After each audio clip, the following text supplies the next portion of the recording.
Olá, meus amigos, minhas amigas que estão aí em casa curtindo mais um Papo de Sacristia. Meu nome é Davi. Estamos aqui mais uma vez com o nosso amigo Rick. Olha, achei que você esqueceu meu nome. O Pato Samuel. É Pato Samuel só. E os nossos amigos Bruno e Amanda, os nossos mais novos amigos. Estamos aqui para falar de morte. Só que dessa vez a gente pecou, não trouxemos alguém que tenha lugar de fala para falar. Isso é tão importante. Ainda bem, né? Eu conheço algumas pessoas que podem fazer essa ponte, mas acho que não pode trazer. Não convém. O profeta Samuel, meu xará, já deixou claro que ele não queria voltar para falar nada para Saul. Já foi, quem foi tem que ficar. Em termos biológicos, a gente sabe o que é a morte, mas em termos especificamente católicos, o que é a morte? Em termos biológicos, nós sabemos o que é a morte. Eu vou tentar começar pelo caminho de que é a separação do corpo e da alma, né? Nós possuímos essas duas naturezas e é custoso, é doloroso, né? Uhum. Essa separação, muito em função do nosso apego, né? Do nosso materialismo aqui, das condições que a gente vai se colocando, né? Abriria uma primeira discordância. Primeiro, citando mais uma vez Tomás de Aquino. Tem três episódios que você está em discordância. Tá chato, né? Não. Ainda Vai ter que ter um momento de lava-pés aqui daqui a pouco. É preciso, do ponto de vista técnico, né, nós somos corpo, alma e espírito. Né? Então, corpo, dimensão material, aquilo que nos une a tudo que está aqui neste mundo, como criatura aqui, neste mundão de nosso Deus. Uma dimensão espiritual que nos iguala com os anjos, que nos faz ser pessoa, porque pessoa é Deus, os anjos que Ele criou e somos nós. Então, tem um eu que habita essa dimensão espiritual e material. E no meio, a cola disso é a alma, que a gente tem e os bichos também têm, viu? Então pode quer dizer que bicho é pro céu. Não, pode continuar comendo picanha. Estou dizendo que bicho tem ânimos. Luiz Amel, corre aqui, Luiz Amel. Ânimos, por isso chamado animal. Então é isso, né? Nós temos uma dimensão material, uma dimensão espiritual e uma dimensão psíquica que fica no meio, né? Chamamos de alma, geralmente espírito, mas há uma diferença entre uma coisa e outra. Tá, né? Tudo ensaiado, agora, pra você ver. Gostaria de saber qual que é a diferença de alma para espírito. É porque o espírito é uma dimensão de fato imaterial. O espírito é a dimensão imortal que nós temos, onde reside a nossa pessoa. A alma não, a alma ela é psíquica, ela não dá para ser tocada, mas ela está aqui. Tanto que bicho tem alma, tem senciência. Bicho fica triste, fica alegre, tem ânimos, tanto que chama animal, né? Animal. Agora o que você falou que eu abri de verginho, você esqueci. Você falou, retomei o que você colocou. Que é doloroso, né? Uhum. Essa separação. Mas você falou uma outra coisa que eu ia colocar, doloroso separação, corpo-alma. Agora me... Bruno, o espírito. É outro Bruno. Tá vendo? É outro Bruno. Ele é outro. Mas depois eu lembro. Mas você colocou um negócio aí que eu ia colocar como uma... Não é da dor. Fala mais o que você falou. Repete aí para nós. Faz um replay. É a questão da dimensão da natureza, né? Agora lembrei. Que você falou que a gente sofre diante da morte por conta do nosso apego. Pelo pecado. O primeiro a sofrer pela morte é Deus, porque a morte não é natural. Nós não fomos feitos para a morte, fomos feitos para a vida. Jesus chora quando ele fica sabendo que o amigo dele morreu. Então, o primeiro a ter luto com a morte é Deus. Tanto que é aquele texto belíssimo lá do Sábado Santo, que é um texto próprio para essa liturgia, né, do Sábado Santo, enquanto nós estamos esperando a vigília, que é um texto antigo, que relê o diálogo de Cristo com Adão. Aí é muito bonito que o texto fala assim, que Cristo pega Adão pela mão e fala, vamos embora, eu não te criei para ficar aqui. É um texto lindo, depois vocês pesquisem, né? Eu não te criei para ficares aqui. Então é isso, né? A nossa indignação diante da morte é que nós somos feitos para a vida. O que fez a morte entrar no mundo foi o pecado, né? Então, é isso aí. E sem pecado, a gente morreria? Sem pecado, nós teríamos uma natureza mortal, mas seríamos sustentados por conta da amizade com a vida divina. Morreria. É porque a morte é biológica, por isso que eu brinquei com o Davi, não é? A morte é uma condição natural da biologia. Tudo que é vivo morre. Então é uma condição natural, quer dizer, a falência, o envelhecimento e por aí Mas vai. não haveria então esse luto. O processo existiria. Deus nos sustentaria na vida por conta da amizade. Porque como com a ele. gente trouxe no último episódio, o próprio exemplo de Maria, a gente não ousa dizer que ela morreu. A gente fala dormição. A gente Aí usa esse termo. Aí é um ponto polêmico também, quer dizer, que inclusive gerou debate durante o momento do dogma da Assunção, né? Por essa você não Porque esperava, Maria, claro, você me jogou na parede. Aí, Por que ó. Maria conheceu a morte se ela foi concebida sem pecado? Então é um debate aberto. É por isso que a gente não ousa dizer que ela morreu. Não. Ela morreu sim, está escrito Mas lá na assim, bula. Não, está escrito mesmo. Isso aí está escrito lá na bula mesmo, que Maria morreu. Só que a delicadeza da igreja é dizer que ela dormiu no amor. Exato, então você morreria, mas Não, não mas morreu. morreria. Não. O que eu estou querendo dizer é o seguinte, assim, é diferente dessa morte nossa ou é exatamente igual? Ela é diferente, porque... Entendeu? Pronto. É isso que... Tá bom, você ganhou. É esse Deixa eu te tipo. falar. Tá bom, Põe as você ganhou. porra, né? Até que enfim, vou Sim, te... Maria não morreu como nós, porque ela não tem pecado. Tá bom, Vou deixa eu te mandar falar. essa no Vai lá. WhatsApp, falar assim, ó, tá vendo? Peguei o Põe as Samuel. forras, põe as forras. Mas vai lá, joga uma pergunta aí. Joga aí. Joga Não, uma. que agora que vai o lá. cara, a gente tá falando de morte, o casal tem que falar, ué. Da vida. Da vida, Mas né? é interessante essa questão também da morte aí de Nossa Senhora, né? Porque o próprio Cristo passou pela morte, né? Então, ela também, assim, sendo abaixo dele, ela também quis passar por essa morte, né? Mas, claro que não é igual a nossa, né? Mas a igreja fala isso mesmo. Realmente ela morreu, usa esse termo, né, da dormição, que é, como o padre disse, essa delicadeza mesmo, né, por se tratar da mãe de Deus. Mas ela passou, sim, por essa morte, como o próprio Cristo passou também, né, para vencê-la, né. De fato. Porque o que não fosse assumido não seria redimido. Entende? Se ele não fosse homem em tudo aquilo que é próprio de homem, ele não poderia ter redimido o homem. Então, se ele redimiu sem precisar cometer pecado, significa que o pecado não está no projeto que Deus tem para o homem. Tudo que diz respeito ao homem, Cristo teve que experimentar.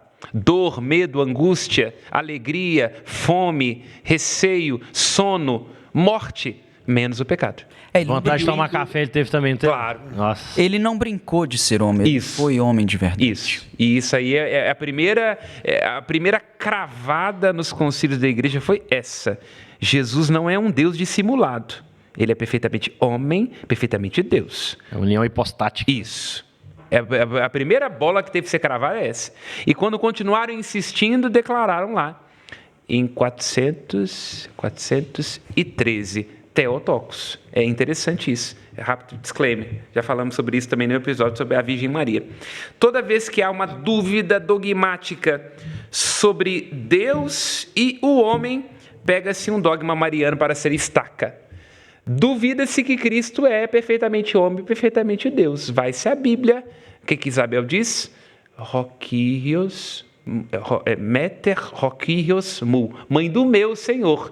Então, se ela é mãe do Senhor, ela é mãe de Deus, entende? Aí, por que o dogma da Assunção foi declarado quando foi? Porque o que foi colocado em xeque no contexto das guerras mundiais e por aí vai? A natureza humana. Tinha gente indo para a vala, entende? Morrendo. O que vale o homem? Merda nenhuma. É um aglomerado de células. Não, né? Não. Tanto que Deus preservou Cristo e a mãe dele da corrupção da morte. Então, nós valemos o céu. Por isso, o dogma da Assunção. Toda vez que há uma crise com relação a alguma coisa relativa ao Cristo ou à humanidade, um dogma mariano para ser estaca. Desde o primeiro até o último. Essa é a lógica da igreja sempre. Interessante isso, né? Como Maria, até do ponto de vista dogmático, acaba sendo uma custódia dessa ideia que vocês já falaram muito bem, da carne como o eixo da salvação. Então, se tem carne sendo jogada na vala, no campo de concentração, um dogma mariano mostra que a carne vale. Entende? Essa que é a ideia. Mamãe a gente sempre demais, fez isso. né? Queria falar. Não, é porque eu queria, na verdade, trazer uma polêmica aqui, na questão quando você traz a humanidade de Cristo.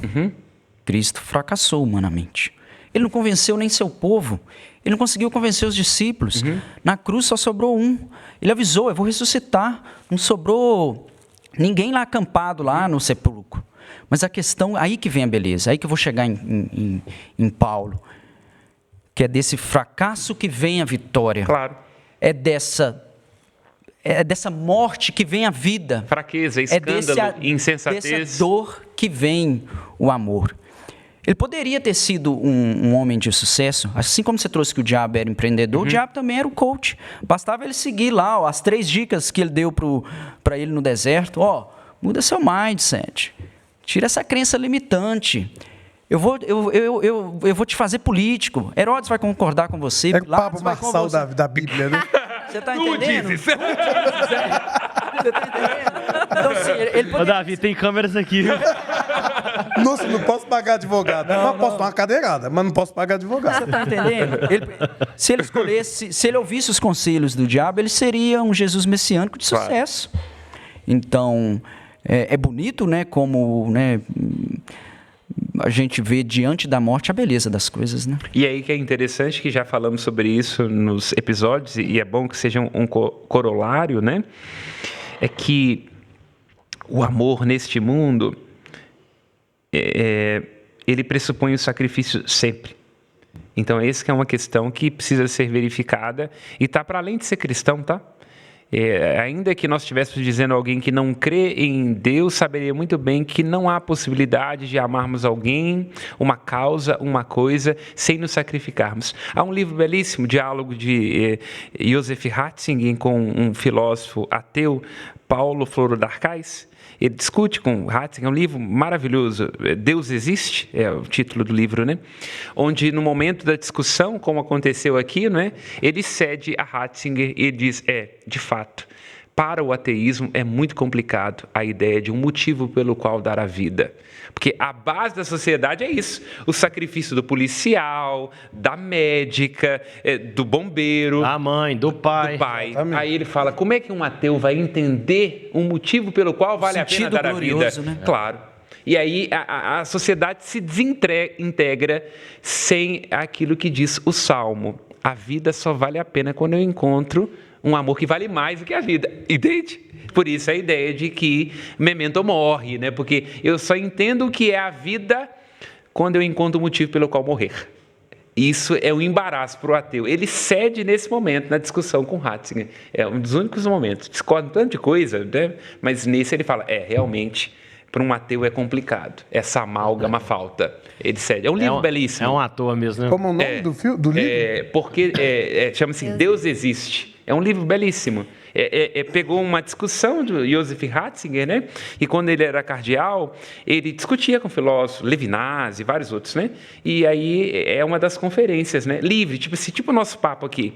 Um fala, outro contrapõe, não sei o quê. E tem deboche, tem ironia, tem uma parte que é muito bacana, que João Paulo II tinha acabado de uma encíclica, né? Aí o filósofo discorre e fala, não, porque tem isso, aquela coisa toda. Aí o Ratzinger fala assim, bom, eu não tenho conhecimento suficiente das encíclicas do Papa para dizer sobre isso aí. Então, ironizando, tipo assim, né? O cara tá falando uma coisa dessa, eu sou amigo do Papa, né? Então é um livro muito gostoso, muito bacana, vale a pena. Né? Fica aí de referência, né? É um dos livros que mais marcou a minha vida, porque ele mostra, de fato, como é possível, com divergência, com opiniões diferentes, né? Colocar à mesa um grande, que eu acho que é o maior teólogo que nós temos aqui na atualidade, né? Agora já na glória, que é o Joseph Ratzinger, e um ateu ferrenho. E eles brincam, ironizam, debocham, né? É um livro muito bom, vale muito a pena. Será que teremos mais um santo canonizado aí, ô padre? Ah, sim. E Bento A XVI... gente tem uma versão brasileira, o Crer ou Não Crer, o Leandro Carnal com o padre Fábio de Mello. Não, ainda... Porque tem que ter marcado a vida dele. Aí você abaixou o nível, né, mano? Vai lá, Ô, coloca. padre, sobre a questão do corpo, né, que não experimenta essa corrupção, né? Aí a gente lembra também dos santos que tiveram um corpo incorruptível, claro, né? Além da Virgem Maria, que, né, nós cremos que já está assunta ao céu, mas tivemos os santos também que vieram para comprovar isso, né? Santos que pouco pecaram, né, durante a vida, e aí depois na exumação do corpo, né, a gente vê que o corpo deles não se corrompeu, né, também. São fenômenos muito interessantes, Exala que até a Amanda está falando, perfumes, perfume, e é interessante, a tradição Mais de 2.000 católica, corpos. olha que coisa interessante, é de terem corpos incorruptos, claro, né, não são totalmente, mas assim, com um bom estado de conservação e com um bom odor. A tradição ortodoxa é dos corpos brilharem. É interessante, né? São Charbel brilha, que é um santo ortodoxo. Vai ficando pior cada vez. Hã? Vai ficando cada vez pior. Cadê esse público? Mas precisa guardar aquilo? A igreja parece que fica respirando morte? Não, é porque... A gente já adora Cristo crucificado. Olha, no momento da come exéquia- o corpo de Deus. Aí fica complicado. No momento pra da nós. exéquia, o que é interessante? Por que a igreja fala de corpo santo, de dar uma destinação adequada para os restos mortais? Porque aquele corpo foi lugar da glória divina. Então, essa é a ideia. Uma relíquia, ela não é um resquício mórbido, mas é um sinal de uma natureza transformada e fecundada pela graça. Essa que é a ideia, entende? Que nos leva a Cristo, É, né? Que essa foi que é a por ideia. amor a Cristo que... Que é uma tradição bíblica, porque se pegava, por exemplo... Isso, os Macabeus, né? Tem um- E até nos Atos dos Apóstolos mesmo, né? Os lenços do apóstolo Pedro já eram utilizados verdade. para curar pessoas, né? Então, Macabeus fala não é das como o relíquias. Domingos Santiago começou, não. Estamos a 0 dia falando... Eu preciso de 100 pessoas com R$1.000 pra poder pagar o aluguel da empresa. né? Volta pra pauta e nós vamos ser presos. Vai Mas lá. vocês estão falando de relíquias, parece que tinha um profeta, teve um profeta que os ossos dele curavam, né? Profeta que ossos curavam? Não, Teve um Eliseu? Elias ou Eliseu que... Elias não foi arrebatado? Então é Eliseu. Eliseu. Exatamente. Ressuscitou alguém que teve contato com seus restos. com os seus restos, foi. Livro de Macabeus. Então você vê que é isso, né? Tem uma base bíblica para isso, né? É para você entender essa ideia. Né? Não é loucura de católico, não. Acho Então que vocês, não é nossa... Não Na é pior das hipóteses, faz o teste e aí você vai ver. eu acho que é isso que é Não, interessante. mas se fizer o teste, muitos protestantes vão se converter. E eu leciono a geografia, né, que é a disciplina sobre os santos no primeiro semestre, todos os anos no segundo, no propedêutico, e eu sempre começo a geografia com uma base bíblica. Porque senão pode dar a impressão para um protestante que a igreja inventou alguma coisa que não tem comunicação com a Bíblia. Isso seria uma inverdade. Alguém pode dizer que Lutero teve uma inspiração lá e aí ele resolveu descobrir uma coisa nova. Agora, não se pode dizer que há uma lógica do Antigo Testamento que reporta ao apóstolo Paulo, que passa pelas cartas católicas ali, Tiago, Judas e por aí vai, e que desemboca na fé dos primeiros séculos. Quem disser isso está violentando a história. Já falamos isso aqui várias vezes, né? Então a igreja, se o Espírito Santo inspirou o protestantismo ou não vamos entrar nesse mérito aqui, mas a igreja nasceu católica, isso é um fato, eu disse isso aqui várias vezes. Pra dar tempo aí de você procurar na pauta aí... Vai falar da morte, senão tem- Não, eu queria... Você estava falando, eu só estou olhando, porque na verdade a pauta está aqui na minha cabeça. Não. E eu já vou pro próximo Já tá tema, morta agora. vou esperar ele acabar. Não, é porque você falou de livro, eu lembrei de um livro aqui, A Hora da Morte, que fala dessas experiências de quase morte, de pessoas que foram e não foram. E independente da cultura, da religiosidade, há sempre uma coisa que coincide, que é essa capacidade de enxergar fora do corpo, uma separação, é sempre um relato de uma luz. E aí, para os cristãos vão dizer que é Cristo, outros vão dizer que são entidades, mas é engraçado, né, que cientificamente, quando você tem esses relatos, de alguma maneira eles se convergem, né?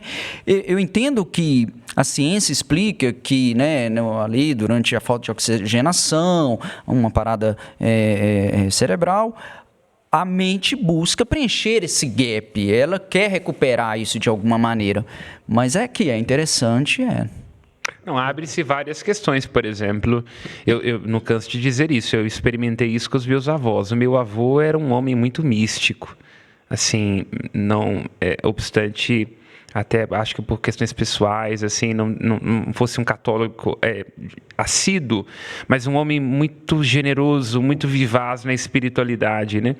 E eu me lembro, assim, nitidamente, no fim da vida dele, é essa noção de acompanhar e ver como se ele estivesse indo de fato para uma dimensão mais espiritual, para além daquilo. E eu cito um exemplo, eu falo isso testificando, porque vi isso acontecer várias vezes. O quarto lá em casa, onde era o meu quarto, ele ficou durante anos lá. No fim da vida, ele à noite, confusão mental, então falava muito à noite, como é próprio de quem chega a um estado de demência.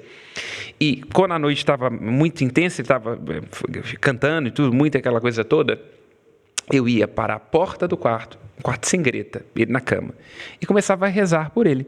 Durante várias vezes ele virava o rosto para a porta e se acalmava. Várias vezes isso aconteceu.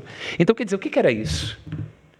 Não tem como você explicar uma coisa dessa, né? Então, você vê, de fato, quando você acompanha, né? A gente, como padre, quando vai dar unção para enfermos ou visitar pessoas assim, não é? Nós vemos coisas muito interessantes. Bonito você ter Sobretudo compartilhado quando conosco. é uma pessoa que morre, o que a igreja fala, né? Em odor de santidade. Né? Você vê que tem alguma coisa que acontece ali que ela não é natural. Não é normal, ela quebra o transcurso. Eu já vi isso várias vezes acontecer. Legal. Mantendo aqui o assunto da morte, a gente podia aqui fazer uma... A gente já falou um pouco sobre isso em programas passados, mas acho que vale a pena a gente voltar nesse assunto. A gente está falando de morte, a gente falou no programa passado sobre ressurreição, então a gente podia diferenciar ressurreição de reencarnação. Acho que vale a pena a gente voltar nesse assunto. Apesar que da última vez que a gente tocou nesse assunto, o pau torou. Para dizer, em primeiro lugar, amamos os espíritas e deu coração. Agora, situando uma coisa, dando nome a cada questão. O espiritismo, na sua própria natureza e no seu nascimento, tem uma visão depreciativa da carne.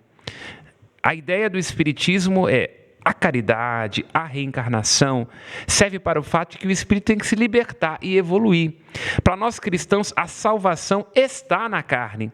Portanto, na ressurreição, nós receberemos de novo esse corpo, que não é uma coisa ruim, mas é o que de melhor a gente tem. Então, é preciso separar. Entende? Então, o espiritismo, nós estamos dizendo dos espíritas, tem uma visão negativa da carne. Por isso, reencarnar, evoluir e voltar. Para nós cristãos, não. Para nós cristãos, a carne é um ponto de salvação, é um grande dom de Deus e é aquilo que nós somos como um todo. Finalizando, para o espírita é assim, o espírito é o que importa e ele vai vagando de matéria em matéria. Para nós cristãos, não.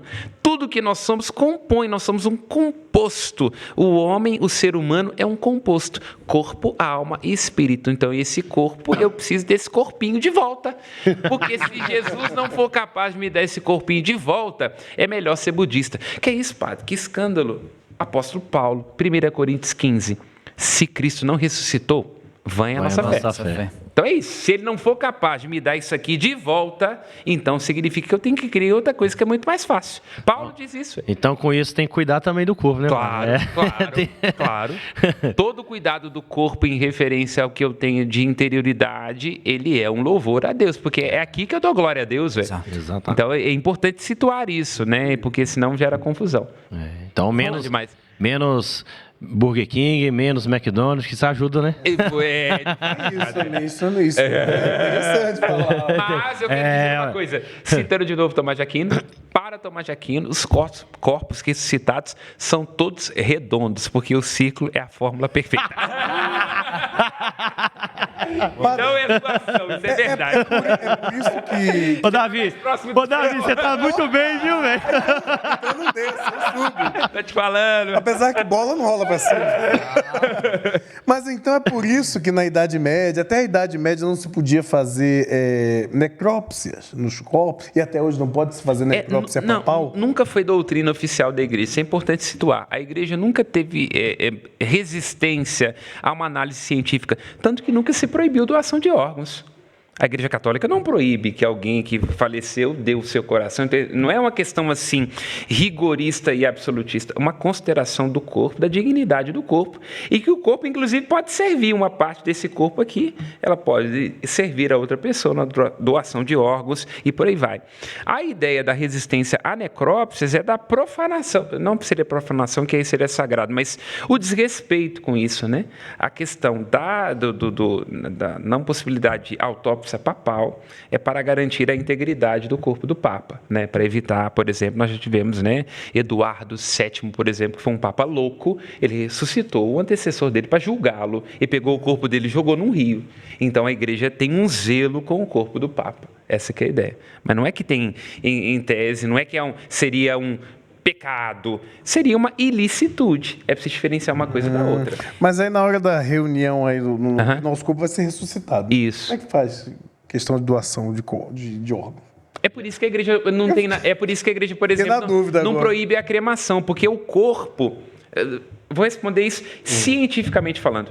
Num arco de 2 anos, exceto os neurônios, praticamente todas as células do seu corpo mudam. Mudou a pessoa, tem que trocar de identidade. Então, é isso, a ressurreição é isso. O composto, aquilo que vai unir e atrair a matéria para formar a identidade, é uma graça divina, vai se recompor. A semelhança analógica do que acontece conosco de 2 em 2 anos. A nossa pele inteira se renova, todas as células epiteliais se renovam. Eu não tenho que trocar de identidade por isso. Ô, padre, Por analogia. você comentando essa questão da reencarnação, dá uma ideia, né, que você vai ter outra oportunidade, né? De fato. Então, assim, o cristianismo também nos ajuda a ter essa percepção, né, que a vida é só uma, né? E essa é a única oportunidade. Não dá outra safra. Ter outra Salvar, oportunidade, né? parece que a gente leva em brincadeira essa aqui. Né? Exatamente. Então, assim, eu vou ter outra chance, né? Então, Na próxima encarnação eu finalizo isso. Chuta o balde, não. Por que fazer nessa encarnação que a gente pode fazer na próxima encarnação, né? Mas é claro, né?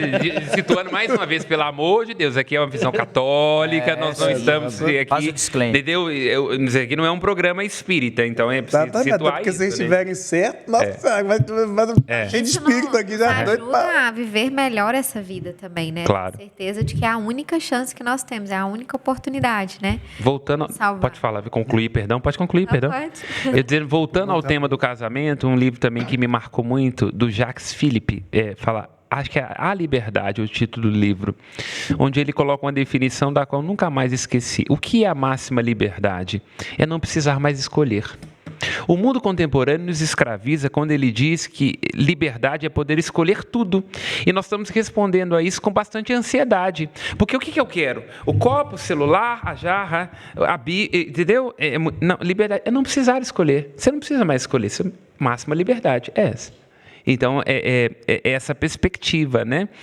Encontrar-se com o Cristo significa não precisar mais escolher. Não é entre isso ou aquilo. Me decido livremente pelo Cristo. Inclusive, é isso que é dito no dia da memória das Santas Virgens, né? Me decido livremente pelo Cristo. Agora, assim, continuando aqui no nosso assunto de morte, eu queria lá deixar uma questão aqui para vocês. Bem. Mortífera. Morticiada. Os mortos, eles não voltam, né, à vida e tudo mais, mas eles podem, de alguma forma, nos visitar? Visitar não, porque o pressuposto de possibilidade para visita é ter o corpo. Se o corpo está desligado ali, o corpo da alma, então é impossível que eles venham até nós, né? Então, isso é uma cláusula pétrea já no Antigo Testamento, né? A ideia Nem de... sonho? Eu digo assim, visitar não é visitar, tipo, baixar aqui e falar com a gente. Estou falando em sonhos. O que a igreja diz, e é, por exemplo, o caso dos santos, né? Caso seja necessária uma graça ali mediada pelo santo, há essa possibilidade de que nós tenhamos uma visão. Aí eu vou dizer uma coisa que agora vai escandalizar, vai dar um bom recorte. Opa. Não existe a aparição de Nossa Senhora. Não existe a aparição. O que existe é uma visão dela, entende? No sentido estrito, Maria não aparece, porque ela está lá assunta ao céu, esperando o dia que Jesus descer primeiro, para ela descer atrás dele, junto com todo mundo, tem que descer lá com a Jerusalém Celeste, que é a noiva que desce do céu. Agora nos é dado ter uma visão. No caso de uma visão de uma pessoa que já foi e não está sendo invocada, que é o sortilégio e por aí vai, então é possível, como uma graça divina, né? Inclusive, tem várias aparições, né, assim, visões, né, de almas do purgatório, por exemplo, né? Tem sinais, né, que deixam, né, de algumas almas que apareceram nesse sentido de pedir orações, né, por elas, né? Até na vida dos santos a gente encontra alguns casos assim, né, que as almas deixaram algum sinal, né, de que elas estiveram ali de alguma forma, né, pedindo orações. Tem até um museu, né, das almas do purgatório. né, que tem essas coisas. Tem um Mas museu? Tem. tem. Depois Tem muitos pesquisa. casos, Aonde? né? Aqui no Brasil? Não. Não, é na Itália. É em Itália? Roma, Em Roma, é? Inclusive tem marcas de mão assim numa mesa de madeira assim. Então, quer dizer... Ó, aí- Allan Kardec ia ficar doido nesse. um Allan Kardec um pouco... Mas divergimos profundamente nessa perspectiva com relação aos espíritas, né? E nesse caso, igual a Amanda está falando aqui, né, e a gente citou o museu, não é dogma, né? É uma revelação privada, como as próprias aparições. Claro. Embora tenha o respaldo da igreja, né, de ser investigado e tudo mais, e falar que tem algo que... Mas não propriamente algo que você é obrigado a acreditar, né? As próprias aparições, né? Claro. Nossa Senhora não tem essa obrigação, né? Claro. Não existe. E aí o que a igreja diz agora, né? O nihil obstat mudou um pouco agora, é que ela diz que nada consta contra. Inclusive, às vezes, por exemplo, hoje nós vamos brigar com todo mundo. Mas, finalmente, agora, Medjugorje ganhou o nihil obstat. Aí vamos dizer assim, gente, mas Medjugorje, os videntes estão ricos, esse negócio é uma bagunça na Polônia. Mas o que a igreja entendeu? São tantos testemunhos de convecção e de santificação que ela diz, então... Entendeu? Tem coisa boa. Alguma coisa tem aí. E, por exemplo, a minha vocação surgiu ligada a um seminarista que lia as mensagens de Medjugorje.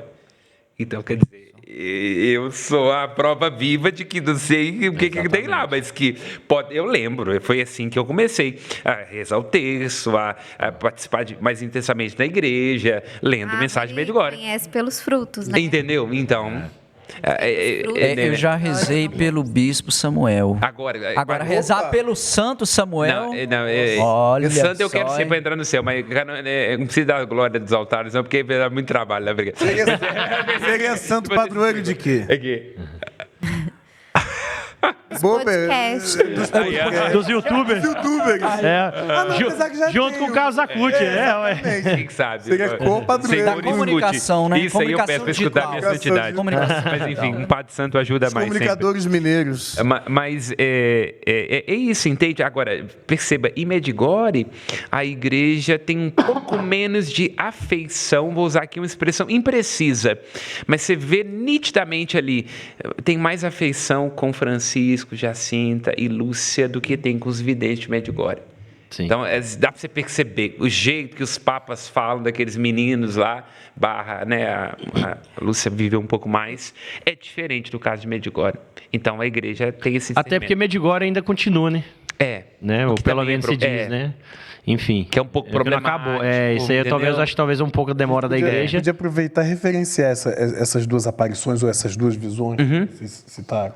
Uma é lá na Europa, ali no leste europeu, né? Já acontece há bastante tempo, tem uns videntes lá que vêm, aí tem uma relação de comercial muito grande lá em torno da cidade. Rede de hotel. Rede de hotel e por aí vai. Então, quer dizer assim, né? Para usar a nossa própria régua aqui, né?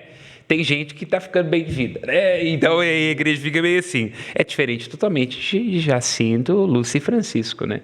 Onde a santidade é atestada pela pobreza, pelo escondimento, pelo sacrifício. Penitência. Então a igreja olha para isso. Na verdade, dois deles morreram bem jovens, né? Então a igreja é um critério, porque de fato é isso, né? Se o CEO da empresa ele não teve glória desse mundo, né? Quando você vê alguém que está trabalhando lá no setor de subalterno e começa a ter glória, a igreja fala, opa, deve ser outro projeto de empresa. Claro, entendeu? Então que uma congregação fique rica, que ela se desenvolva, tudo bem, tá aí os franciscanos, né? Para poder dizer, né? Tem uma piada que diz, né? Três coisas que Deus não sabe, né? O que passa na cabeça de um jesuíta, quantas são as congregações femininas e quanto dinheiro tem os franciscanos ou salesianos. Diz a piada, né? Coisa que Deus não sabe. Mas o fato é que a congregação se enriqueça ou que construa uma grande obra é uma coisa. Agora, que a pessoa tenha um benefício pessoal, aí é esquisito, sempre. Eu queria trazer aqui a reflexão da beleza da morte. Por favor. Vamos começar aí pela perspectiva de Paulo, né? Viver é Cristo, morrer é lucro, né? Se a gente pega, igual a gente está trazendo exemplo aí dos santos, como que eles procuravam nessa amizade de Deus, eles não se afastavam da morte. E chega uma hora, Richard, que eles chegam a desejar a morte. Desejar, eu ia chegar nesse ponto. Sem morbidez, eu vi uma mas história, desejar, porque quer estar com Cristo. Eu vi uma história até quem contou foi Dom Henrique Soares, que ele falava que quando ele era seminarista, ele vira uma freira, que toda vez que terminava a missa, ela ia até o sacrário e falava: "Ô homem, me leve. Esqueceu de mim? Me leve." Então pensa que grau de intimidade essa mulher não tinha.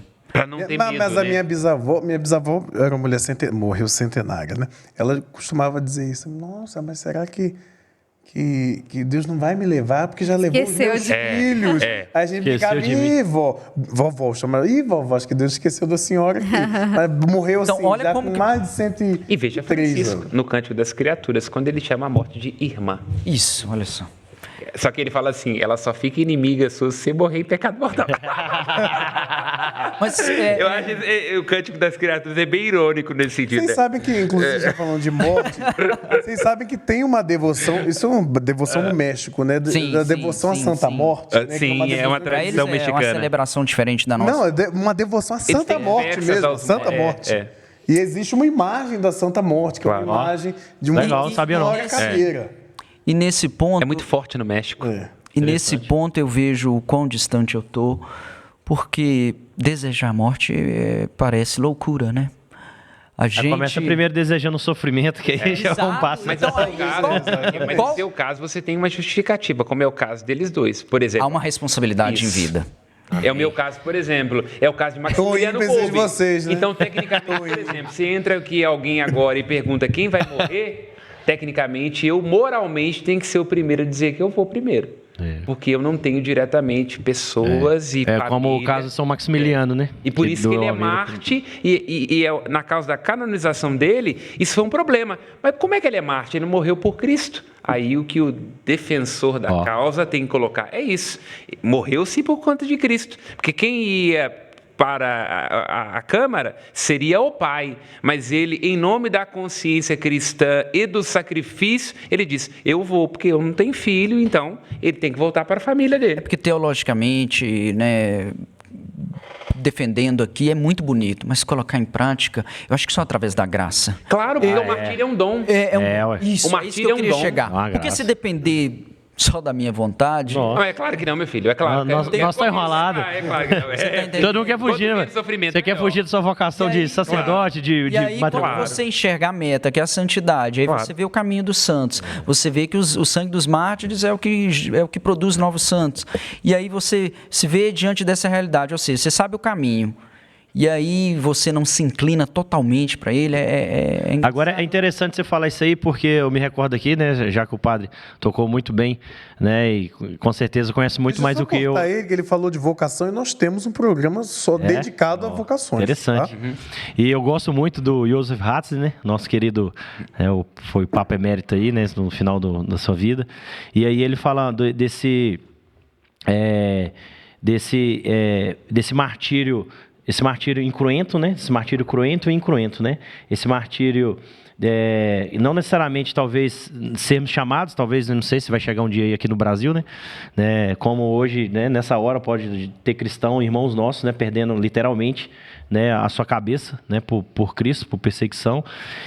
Mas ele chama a gente de viver esse martírio, né? Talvez não necessariamente derramar o sangue, mas esse martírio, ele chama de martírio da ridicularização. Que é, por exemplo, né, pessoas que talvez estão aí, os haters aí na internet hoje, né, vendo esse programa, criticando, achando ruim, são preconceituosos, isso, aquilo. Ou você está na faculdade com o seu crucifixo no peito, ou você está com o seu texto no ônibus, e você começa a ser ridicularizado por aquilo. Então, o Bento XVI nos chama a viver esse martírio. Né? E é interessante. E claro que... introduzindo... pode concluir. Não, pode ir, acabou. Não, tranquilo. Não, é porque, desculpa, é que a gente aqui não tem... Não, tá ótimo. Faustão. Dizer que no livro Introdução ao Cristianismo é muito bonito porque ele traz exatamente isso, que é um dos primeiros livros do jovem Joseph Ratzinger, onde ele fala da metáfora do palhaço. Que ele pega um texto filosófico de Kierkegaard e traduz o tempo contemporâneo. O que ele quer dizer, né?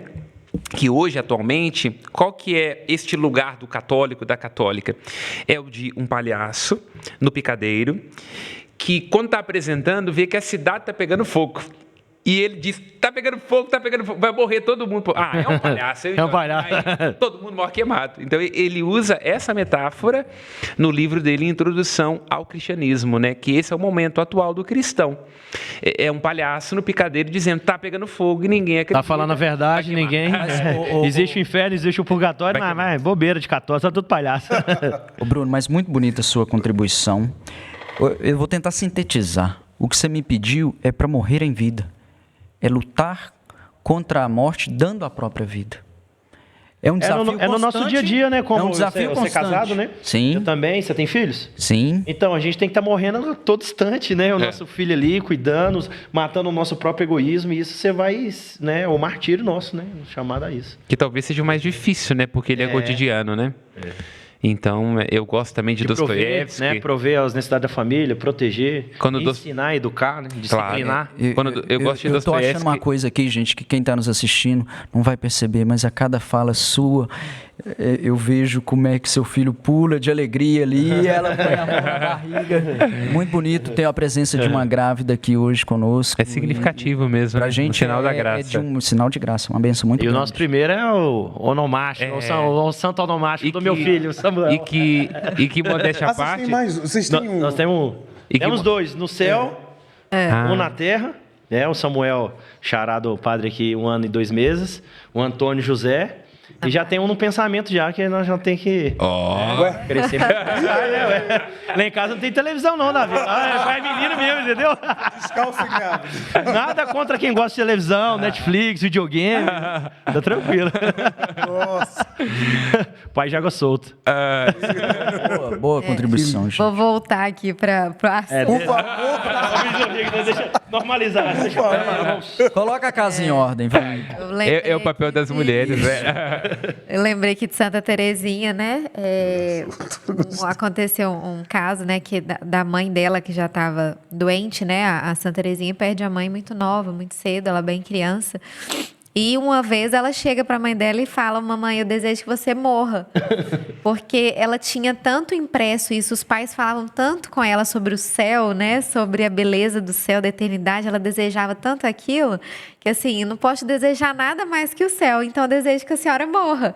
Mas, na verdade, o que ela desejava ali era o céu, né? E para passar pelo céu, né, a gente precisa passar pela morte, né? Então a gente vê que uma menina, né, de pouca idade ali já tinha uma consciência plena, assim, da eternidade, né? E ela fala muito sobre esse martírio também, né? Esse martírio cotidiano, né? Que ela experimenta profundamente, né, na vida, né? E ela fala, né, que antes de você morrer a golpes de espadas, é preciso morrer a golpes de alfinete, né? É preciso a gente saber morrer, né, nessas pequenas coisas, porque senão a gente jamais vai enfrentar um martírio realmente, né? Quando for nos exigido isso, né? Um testemunho real da nossa fé, se a gente não consegue esses pequenos testemunhos cotidianos, né? Uma fala muito bonita. Não, e a grandeza dele falar, né? Eu tenho um filho no céu, né? Então essa percepção de que 2 filhos no céu. Eu vou aproveitar que ele falou sobre esse gancho de vocês. A morte pode ser considerado o fim? Com certeza não. A morte não terá a última palavra. É o último inimigo a ser vencido, né? Lembra o apóstolo Paulo, que é inclusive o texto do dia da Assunção de Maria. É preciso que ele reine até que todos os seus inimigos sejam colocados debaixo dos seus pés. O último inimigo a ser vencido é a morte. Então, para nós cristãos não é um fim, é uma passagem. Para nós cristãos é o que nos possibilita este encontro com a eternidade, né? E aí nós podemos lê-la tanto na perspectiva como algo que nos ajuda a bem viver, podemos ler a morte nessa perspectiva de que ela que nos possibilita o céu, e também lê-la como sendo uma constante consciência de que não tem plano B. Que é essa a ideia. O Cântico das Criaturas, para mim, ele é perfeito nessa perspectiva. É amiga, nessa perspectiva de Terezinha, mas é também aquilo que nos lembra que a gente não pode adiar para amanhã, né? Não há desculpa para seguir na direção errada. Então ela não sabe o dia nem a hora. Preparada, claro, para este encontro. E sem medo, acho que é importante isso.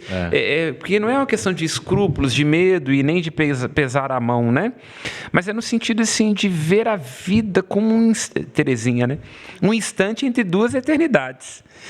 Então é de fato isso, quer dizer, tomar consciência de que é o agora, de que nós não temos mais do que hoje, voltamos a Santa Teresinha, né?